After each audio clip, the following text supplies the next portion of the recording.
Ok, agora passamos então para a palavra do Senhor, dando continuidade à nossa exposição do primeiro livro, da primeira carta que Paulo escreveu à igreja de Tessalônica, aos Tessalonicenses. Nós pregamos da última vez e falamos dos versículos 1 até o versículo 4 do capítulo 1, a primeira mensagem que fizemos como título A Igreja Eleita. E hoje nós faremos a leitura dos versículos 5 até o versículo 10 do primeiro capítulo. Porque o nosso evangelho não chegou até vós tão somente em palavra, mas sobretudo em poder, no Espírito Santo e em plena convicção, assim como sabeis ter sido o nosso procedimento entre vós e por amor de vós. Com efeito, vos tornastes imitadores nossos e do Senhor, tendo recebido a palavra, posto que em meio de muita tribulação, com a alegria do Espírito Santo, de sorte que vos tornastes um modelo para todos os crentes na Macedônia e na Acaia. Porque de vós repercutiu a palavra do Senhor, não só na Macedônia e Acaia, mas também por toda parte se divulgou a vossa fé para com Deus, a tal ponto de não termos necessidade de acrescentar coisa alguma. Pois eles mesmos, no tocante a nós, proclamam que repercussão teve o nosso ingresso no vosso meio, e como deixando os ídolos vos convertestes a Deus, para servirdes o Deus vivo e verdadeiro. O mesmo Espírito Santo que deu poder e instrução ao apóstolo Paulo também abra a mente e o coração de cada um dos queridos irmãos para a compreensão da sua palavra e para entendimento e edificação da sua vida. Meus queridos e amados irmãos, você gostaria que todas as pessoas que você já teve contato falasse bem de você? Você gostaria que as pessoas ao seu redor o louvassem pelas atitudes que você tem? Agora imagina as pessoas que você testemunhou do Senhor Jesus Cristo, agora louvando a Deus dentro da igreja. Mais gratificante ainda que podemos ter é essas pessoas que você testemunhou do Senhor Jesus, não só estarem dentro da igreja louvando a Deus, como também elas testemunhando do Senhor Jesus Cristo para outras pessoas. Quando nós falamos de testemunho, indagamos a questão de quantas pessoas estão na igreja por causa do seu testemunho. E deve ser motivo de louvor e de gratidão, sem dúvida alguma. Agora imagine essas pessoas que você e através de você o Senhor Jesus transformou, elas agora levando a palavra do Senhor, saindo da igreja e levando a palavra do Senhor a outras pessoas. Deve ser muito gratificante para uma pessoa que, tendo testemunhado do Senhor Jesus Cristo para alguém que vivia no mundo, essa pessoa se tornar um missionário, se tornar um pastor, consagrar sua vida ao Senhor para servi-lo, levando a sua palavra e testemunhando, e por sua causa e através da sua boca que ele chegou até o conhecimento do Senhor Jesus Cristo. Ouvir de nós é bom, e ouvir bem mais ainda. Ser louvado pelas nossas atitudes é ótimo, mas ver pessoas louvando a Deus por sua causa e testemunhando do Senhor por sua causa, certamente é algo muito gracioso diante do Senhor. Nós percebemos o quanto o testemunho das pessoas pode fazer diferença na vida de outras. E essa expressão eu disse no primeiro sermão. Imagina o testemunho de uma igreja inteira. o quanto ela ou o quanto ele pode fazer diferença e na vida de quantas pessoas. Aqui nós vemos na carta de Paulo, que Paulo escreveu aos Tessalonicenses, Paulo, na sua segunda viagem missionária, com Silas e Timóteo, saindo pregando o Evangelho, e saindo pregando o Evangelho por todos os lugares. É interessante que o apóstolo Paulo, ele tinha uma estratégia, que quando ele chegava numa cidade, o primeiro local que ele ia falar do Senhor Jesus, não era numa praça pública, não era na casa de alguém, não era para alguém especificamente, mas ele ia para a sinagoga. Na sinagoga se reuniam pessoas religiosas, judeus, onde ali buscavam a Deus, onde ali oravam ao Senhor. Só que o que Paulo iria falar para eles, iria contrariar completamente o que eles criam. Paulo tinha medo disso? De jeito algum. Paulo não tinha receio de chegar naquela cidade, mesmo não conhecendo aquela cidade, procurar imediatamente a sinagoga e questionar, dialogar, discutir religião com aqueles líderes religiosos que ali estavam e falar de Jesus. E nessa segunda viagem, Paulo chegando até Tessalônica, a descrição disso está lá em Atos, no capítulo 17, onde fala da chegada do apóstolo Paulo, a partir do capítulo 1, quando diz que, tendo passado por Anfípolis e Apolônia, chegaram a Tessalônica, onde havia uma sinagoga de judeus.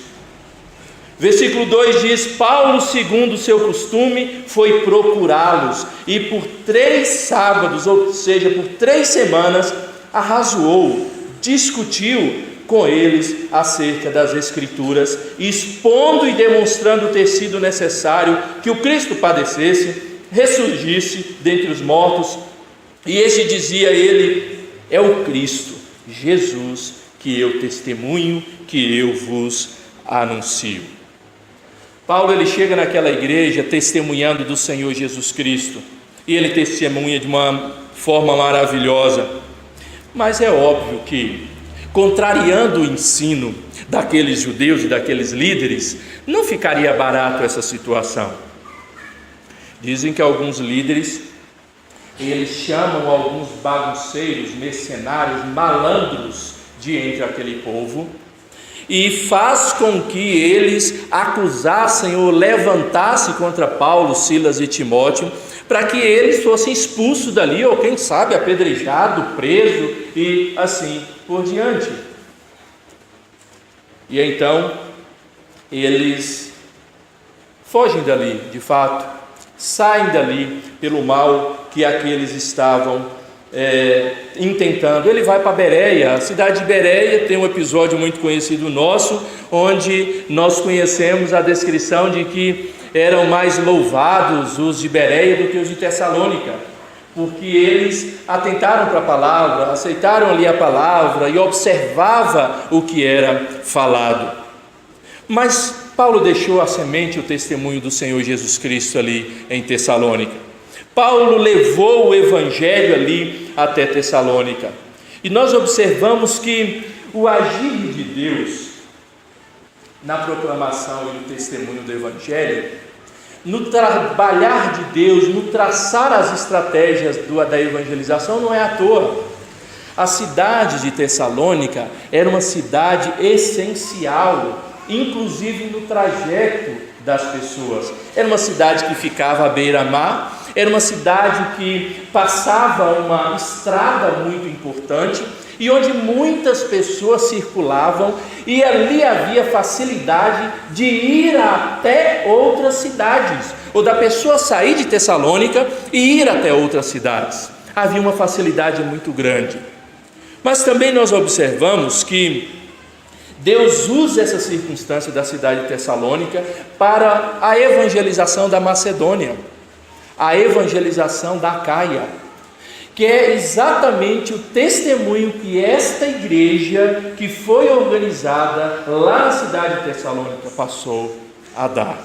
Ouvindo do apóstolo Paulo através dessa cidade, o evangelho foi indo de cidade em cidade, de aldeia em aldeia, por essas estradas de fácil circulação, alcançando outras pessoas.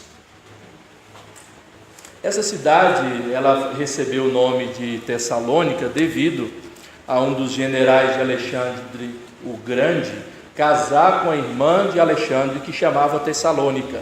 E aí, então, por homenagem à sua esposa, ele dá o nome a esta cidade de Tessalônica. Mas não era só uma homenagem a uma pessoa importante. Aquela cidade se tornou muito importante no comércio da Macedônia e da Caia, mas também na divulgação do Evangelho, no testemunho do Evangelho.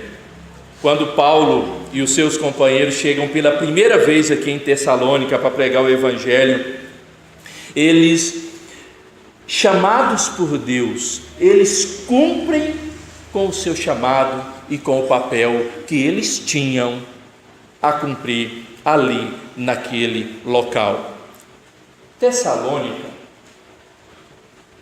da mesma forma que Atenas, era uma cidade muito idólatra. Logo depois Paulo vai para Atenas e fala que ele chega lá no Areópago e começa a questionar e a razoar também com outros, falando daquele mundaréu de deuses que tinham os atenienses.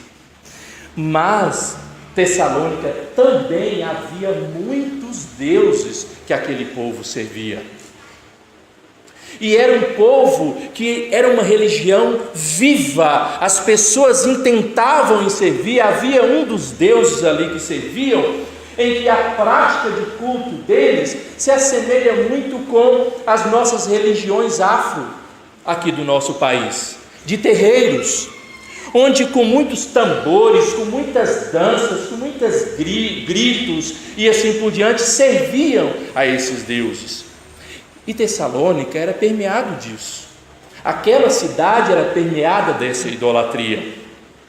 Mas Deus intenta colocar servos ali naquele local para testemunhar do Evangelho do Senhor Jesus Cristo, independente da oposição. Paulo, considerando-se o ministro do Evangelho, ele não se preocupava com isso. Independente do trabalho árduo que ele teria ali, ele não retrocedeu um passo para trás. Independente do sofrimento que ele certamente teve, não é que teria não, porque era uma certeza, e ele teve muitos, ele foi até Tessalônica e então testemunha.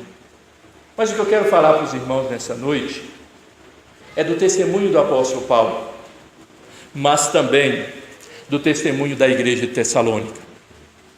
Por isso que eu quero falar do testemunho que produz testemunho, do testemunho que gera testemunho, da pregação do Evangelho que continua adiante. E a primeira verdade que eu quero observar com os queridos irmãos no texto que nós lemos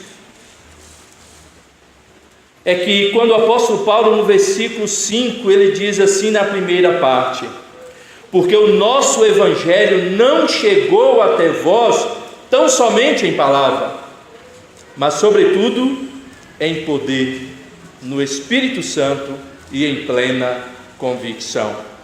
O testemunho que produz testemunho é o testemunho de poder e de convicção.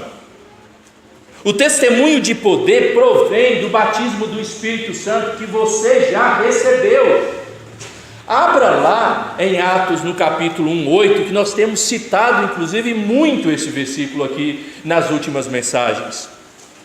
Atos dos Apóstolos, capítulo 1, versículo 8, quando o próprio Senhor Jesus Cristo deixa claro esta verdade.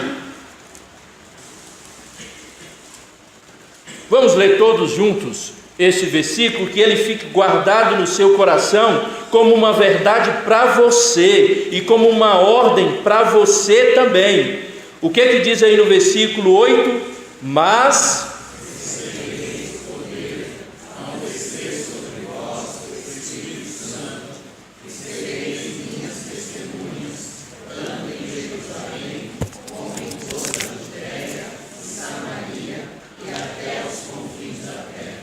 Meus queridos irmãos, o testemunho que produz testemunho é o testemunho de poder. E esse poder, se você de fato é cristão, recebeu o Espírito Santo, você tem posse desse poder.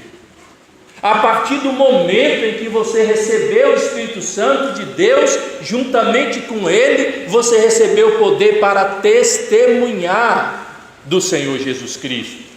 Isso não está reservado a uma classe de crentes. Isso não está reservado a um grupo menor de crentes. Há pessoas que são chamadas somente para isso, como podemos descrever os pastores, os presbíteros, os missionários, evangelistas e assim por diante. Ou, afinal de contas, quem é que recebe o Espírito Santo? Só são os pastores que têm o Espírito Santo? Só são os missionários que têm o Espírito Santo?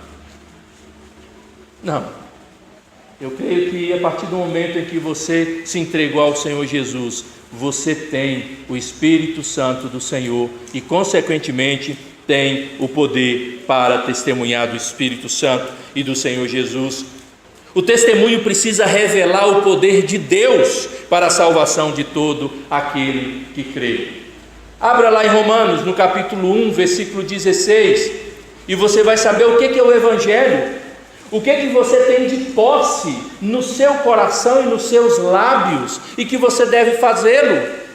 Romanos 1,16.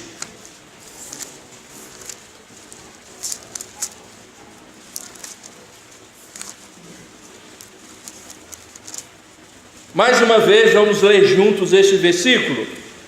1,16 de Romanos, que diz: pois não me envergonho do Evangelho, porque é o poder de Deus para a salvação de todo aquele que crê, primeiro do judeu e também do grego.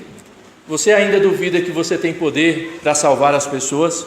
Você ainda duvida que você tem de posse esse poder de Deus para salvar as pessoas? O Evangelho está nas suas mãos. O Evangelho está nos seus lábios, e ele é poder de Deus para a salvação de todo aquele que crê, independente de quem seja. Se é judeu, se é gentio, se é branco, negro, pobre, rico, amarelo, azul, não importa.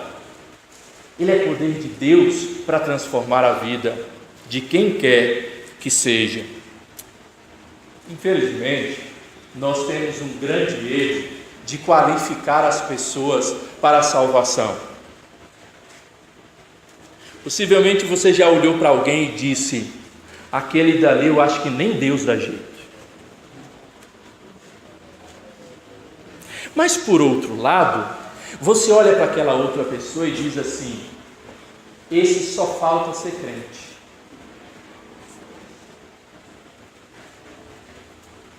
Ambos carecem da graça de Deus e do poder de Deus, que é o Evangelho. E às vezes, aquele miserável que você achava que nem Deus dava jeito, ele se coloca diante do Senhor, e aquele quase crente vai para o inferno. Ou aquele que só faltava ser crente vai para o inferno. E aquele que você já o condenava ao inferno, quando você estiver no céu, ele vai estar do seu lado. É poder de Deus o Evangelho. Testemunho que produz testemunho precisa ser testemunhado com poder. O testemunho de poder liberta da idolatria. No capítulo 9, no versículo 9 que nós lemos de Tessalonicenses, na segunda parte, Paulo fala disso. No vosso meio, quando ele diz: e como, deixando os ídolos, vos convertestes a Deus, para servirdes o Deus vivo e verdadeiro. A partir do momento que vocês foram alcançados pelo poder de Deus, vocês foram libertados do poder da idolatria que tanto ocupava suas mentes e os seus corações. O poder de Deus tem o poder de livrar de toda e qualquer idolatria. É possível que você conheça alguém, ou uma mulher, ou um homem, que até nós usamos uma expressão para as mulheres, que são fiéis na sua idolatria católico-romana, que nós chamamos de carocas. Não é assim? Que na sua casa, inclusive, tem um altarzinho lá, com uma imagem, com várias. Não importa, o poder de Deus alcança quer quem seja. Ou você não acredita que um pai de santo pode se converter? Eu tenho um colega que é pastor, que ele já foi pai de santo. Inclusive, muito amigo meu e que já esteve nessa igreja. E na ocasião eu testemunhei sobre isso com o reverendo Manuel, lá da igreja Canaã de Itaí Paulista. Você duvida que o poder de Deus pode alcançar qualquer criatura? Testemunho com poder. Não existe tamanha idolatria que é capaz de resistir ao poder da palavra do Senhor. Testemunho de poder enche de esperança. O versículo 10, que nós lemos também, desse texto de Tessalonicenses, diz que: e para aguardardes dos céus o seu Filho, a quem ele ressuscitou dentre os mortos, Jesus, que nos livra da ira vindoura. O poder de Deus, ele enche o nosso coração de esperança. Ele nos livra da ira vindoura e coloca no nosso coração a certeza da volta do Senhor Jesus. Mas o testemunho que produz testemunho, além de ser um testemunho de poder, ele precisa ser também um testemunho de convicção.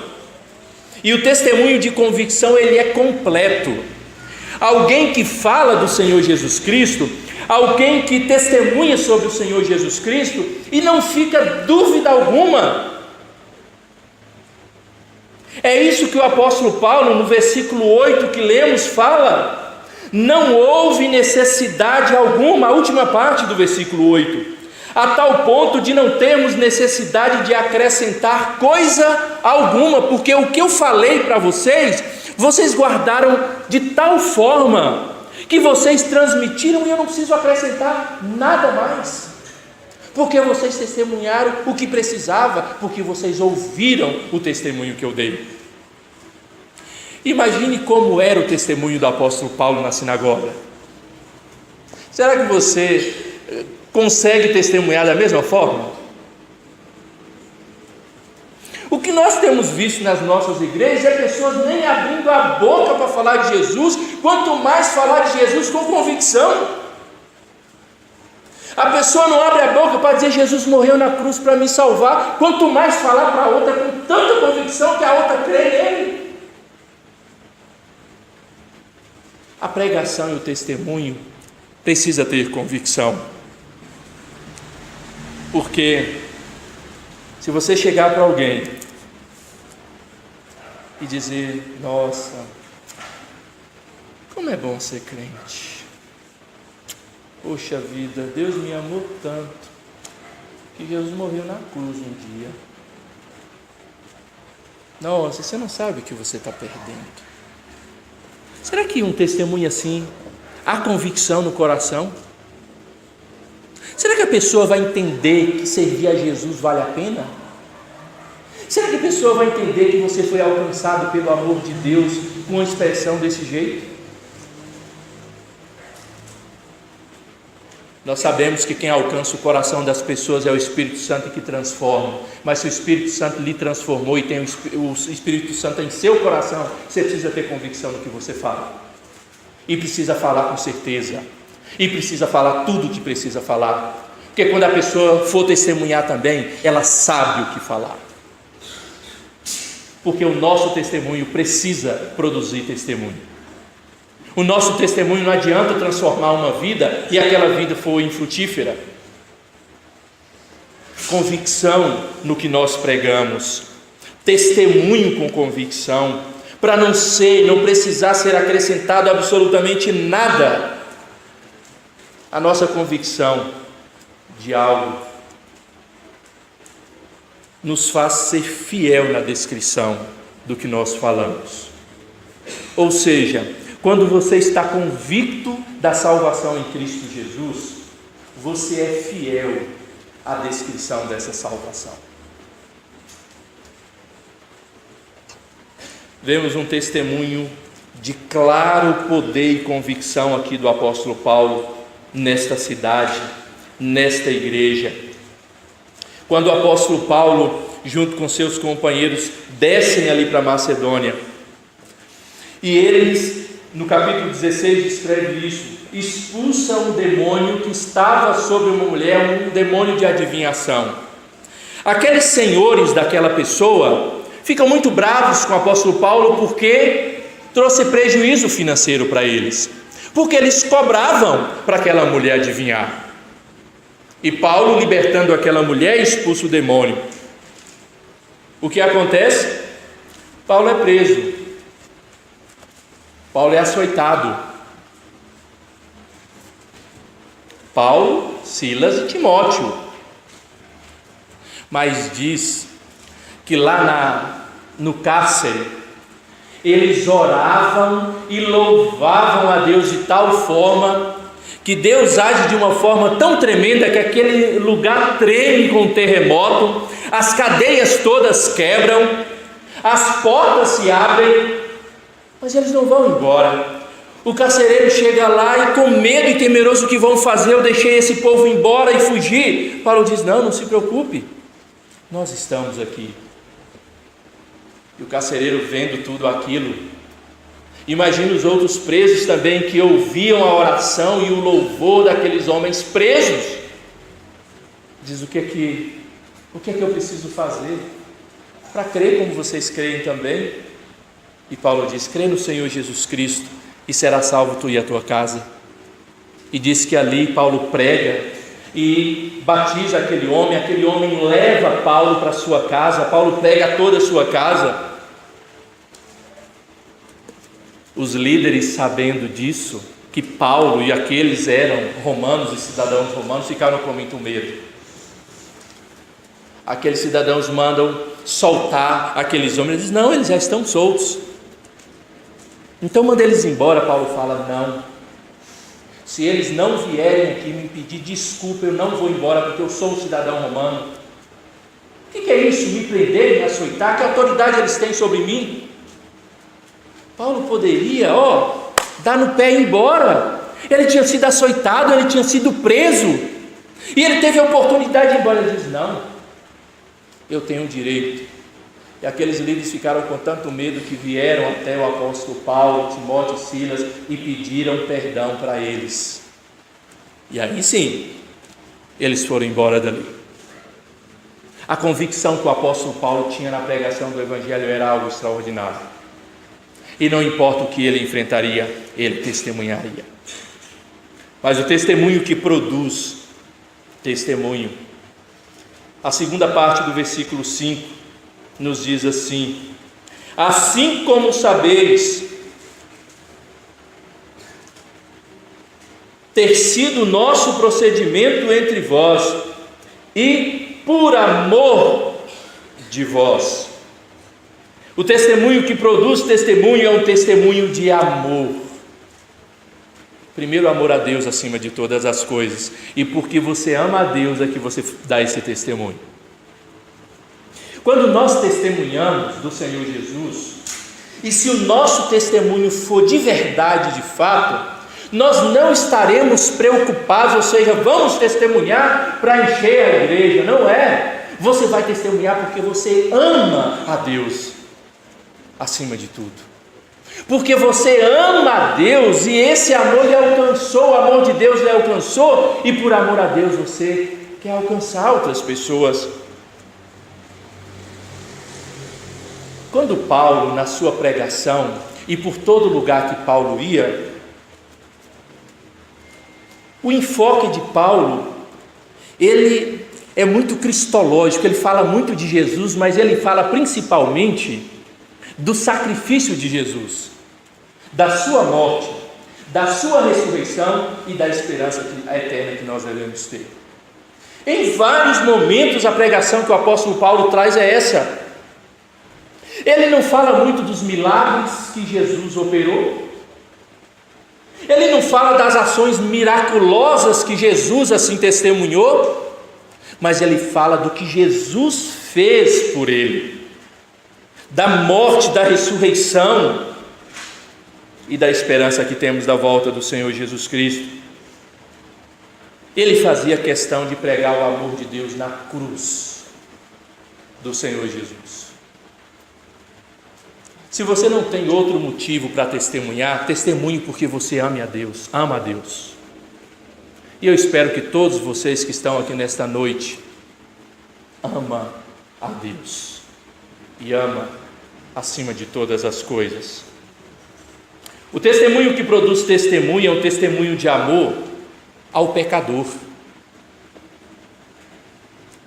O testemunho do amor, ele ultrapassa barreira, ela ultrapassa fronteira, ultrapassa raças, ultrapassa condição social. Ou vocês acham que alguém que Deus levanta no meio da igreja, que ele tem uma condição muito pacífica e tranquila onde ele está, ele se propõe a ir a outro lugar, onde ele sabe que aqueles miseráveis que estão lá vão fazer de tudo para persegui-lo ou até matá-lo? O que é que motiva uma pessoa dessa a mesmo assim ir até lá? É o amor a Deus, mas é amor ao pecador também, porque senão nós diríamos: eles que vão para o inferno, eu já estou garantido no céu, e eu vou entregar a minha vida por gente que vai eles próprios quererem me matar? Não tem sentido um negócio desse. Um testemunho desse não tem sentido. Ultrapassa barreiras sociais.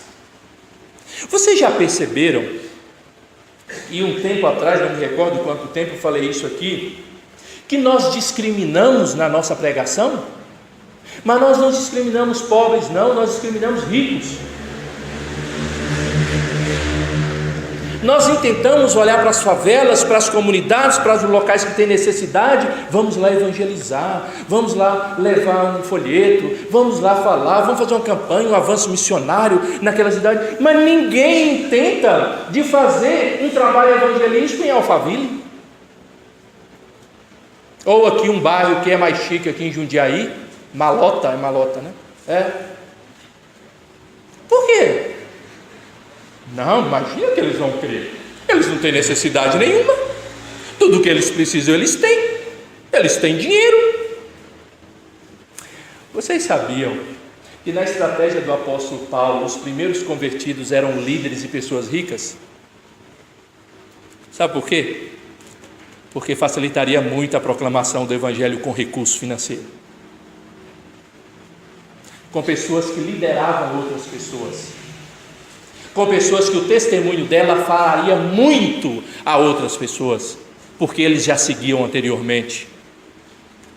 O reverendo Ronaldo Lidório, se você nunca ouviu falar dele, é um dos maiores missiólogos que a nossa igreja tem, possivelmente um dos maiores missiólogos do Brasil, de todas as igrejas e todas as denominações evangélicas. Ele hoje está mapeando a Amazônia e todas as tribos que ali tem, indígena, e evangelizando essas tribos. Mas alguns anos atrás, ele saiu do Brasil, foi para uma tribo bem distante da África, os Cocombas, e foi pregar o evangelho ali. E o testemunho que aquele homem dá era uma coisa absurda.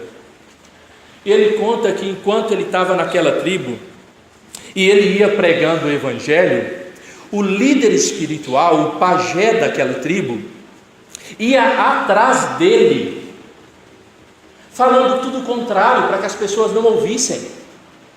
Ele ia caminhando e falando o amor de Jesus, e esse líder espiritual ia atrás dele, e questionando, e brigando, e gritando. Ele nem entendia muito aquela língua ainda, mas de tanto aquele líder o seguir, o acompanhar e ouvir a pregação do evangelho, ele foi o primeiro a se converter naquela tribo. E daí, todo o resto foi muito mais fácil, porque o Senhor usou aquele líder, aquele pajé, para transformar a realidade dos Cocombas. Hoje já existe uma igreja presbiteriana nos Cocombas. Hoje existe a Bíblia traduzida, porque aquela tribo não havia nem escrita, a fala deles era oral. Não havia um alfabeto, não havia uma gramática, quanto mais Bíblia. Aquele homem dedicou 10 anos da sua vida para uma tribo que não tinha a sua língua, ele criar a língua, o alfabeto, a gramática daquela tribo, alfabetizar aquele povo e traduzir a Bíblia para a língua dos Cocombas. Essa história é descrita, tem um livro que ele escreveu sobre a história dos Cocombas. Se você tiver curiosidade para ouvir mais esse testemunho, compre. Não sei se ainda tem disponível, porque já é bem antigo este livro. Meus amados, porque nós discriminamos, porque nós escolhemos para quem nós vamos falar, e muitas vezes socialmente discriminamos, racialmente discriminamos. O amor de Deus, Ele tem poder para alcançar todas as pessoas, e se de fato você ama o pecador, indistintamente você falará de Jesus a quem quer que seja. Lá no seu trabalho, é possível que você já tenha falado de Jesus para um colega de trabalho da sua seção, mas eu acho muito difícil você ter falado de Jesus para o dono da empresa. Qual é o medo?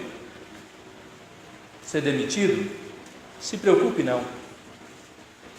É possível que se ele se converter, talvez ele te coloque como braço direito. Nós discriminamos, mas se nós amamos o pecador, nós precisamos abrir a nossa boca e falar de Jesus e testemunhar.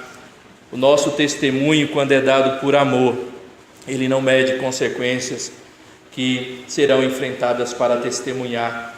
No versículo 6 do texto que nós lemos de Tessalonicenses, diz assim: com efeito, vos tornastes imitadores nossos do Senhor, tendo recebido a palavra, posto que em meio de muita tribulação, com a alegria do Espírito Santo, não foi de uma forma simples e agradável, foi atrás de muita tribulação que Paulo ali pregou naquela igreja. E esse testemunho de amor nos leva a lugares nunca imaginados, mas é o Senhor que assim nos leva. Meus amados irmãos, o testemunho que produz testemunho é um testemunho de poder e de convicção, é um testemunho de amor, mas também é um testemunho de exemplo. A última parte desse texto, também no versículo 5, a última parte do versículo 5, quando diz: assim como sabeis ter sido o nosso procedimento. Ou seja, assim como vocês viram o nosso proceder, assim como vocês testemunharam de como nós agimos no meio de vocês. O testemunho exemplar do apóstolo Paulo criou discípulos do Senhor Jesus Cristo imitando o apóstolo Paulo. Sois meus imitadores, como eu sou de quem? De Cristo, diz o apóstolo Paulo. E aqui nós percebemos esta igreja imitando o apóstolo Paulo. E sabe no que aquela igreja estava imitando muito bem o apóstolo Paulo? No testemunho. Nós vemos aqui no versículo 7, quando diz que de sorte que vocês, igreja de Tessalônica, tornou-se modelo para todos os crentes na Macedônia e na Acaia. Por que eles se tornaram modelos? Porque eles copiaram o apóstolo Paulo. Mas não foi só copiar o apóstolo Paulo, não. Eles falaram, saíram lá de Tessalônica, foram às outras cidades da Macedônia e da Acaia, testemunhando do Senhor Jesus, como o apóstolo Paulo chegou até eles. Certamente a imitação de Paulo era o desejo convicto de pregar a palavra, e aqueles irmãos sendo alcançados por essa convicção, eles não poderiam ficar indiferentes. E muitos daqueles que haviam expulsados ali Paulo, certamente depois se converteram. Se nós pregarmos a palavra, essa mesma palavra que ouvimos e cremos, os que ouvirem serão discípulos do Senhor Jesus Cristo quando olham para nós. Testemunho que produz testemunho é um testemunho de exemplo. Exemplo da pregação da palavra. O apóstolo Paulo, o que ele fazia na sua vida era pregar a palavra do Senhor. Ele consagrou a sua vida à pregação do Evangelho. Ele abriu mão de toda a condição que ele tinha para ser perseguido, para pregar o Evangelho. Esse testemunho precisa acontecer na igreja cristã. Esse testemunho precisa ser também presente na nossa vida. Esse testemunho precisa ser ansiado por cada um dos cristãos.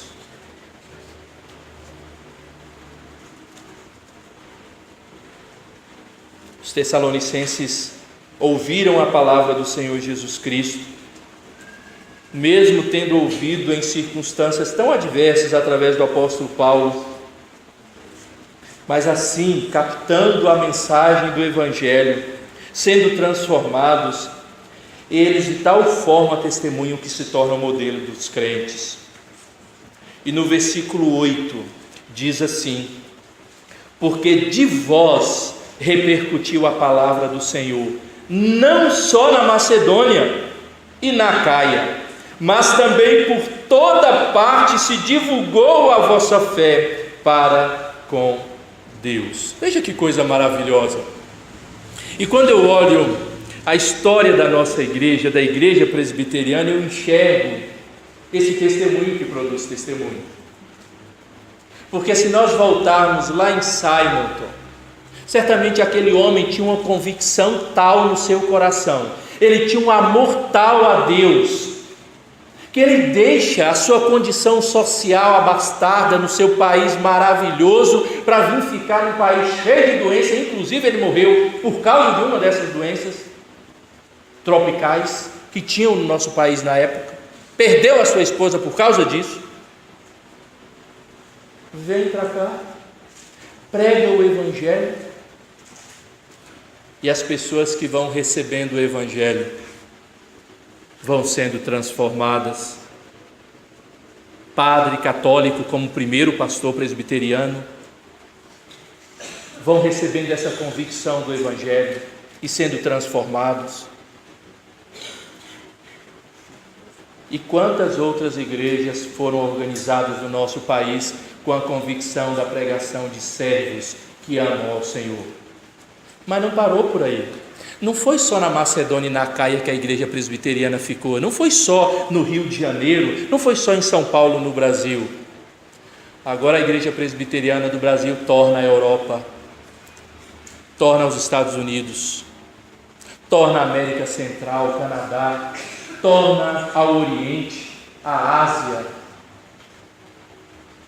porque repercutiu de vós a palavra do Senhor. E não ficou só entre vocês. Vocês saíram e testemunharam. Sabe por quê? Testemunho produz testemunho. Testemunho precisa produzir testemunho. Nós precisamos nos tornar, nós que eu digo a igreja presbiteriana do Jardim, Califórnia, uma igreja missionária. Uma igreja que intenta falar do Senhor Jesus Cristo.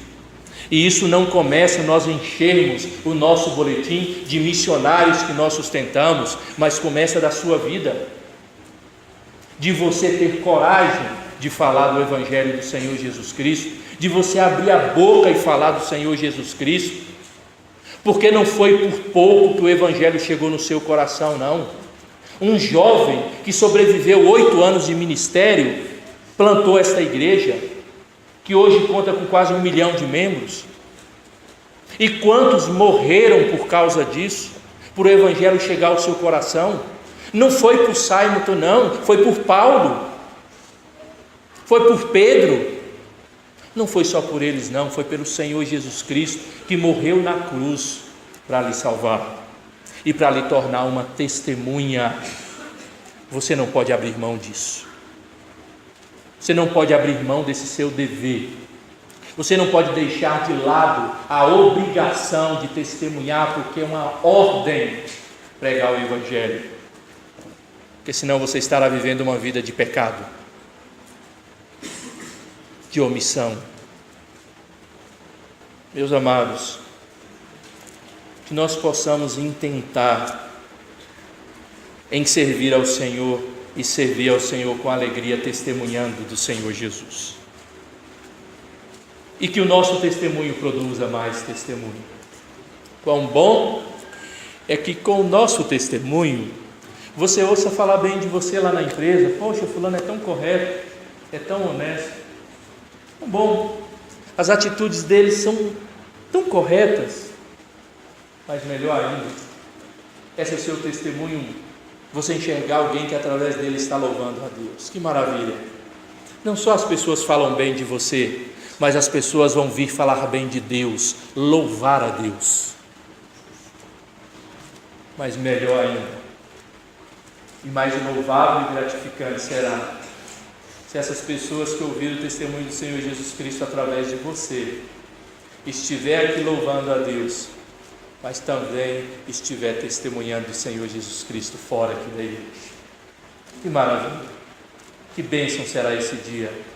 E você pode se alegrar muito se esse dia chegar na sua vida, se esse testemunho chegar na sua vida.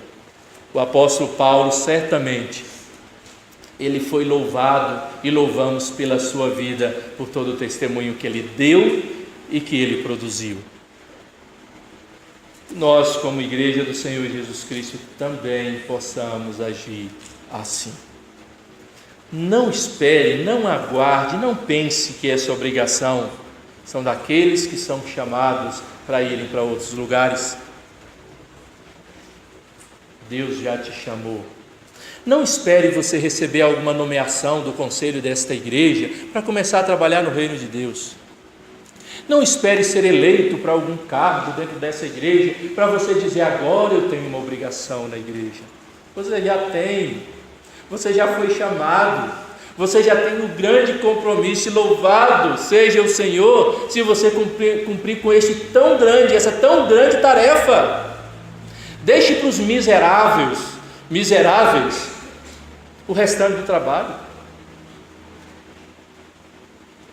Levante-se e cumpra, e sirva ao Senhor. Sirva com poder, sirva com convicção, sirva com amor e sirva com testemunho e exemplo, queridos. Amém?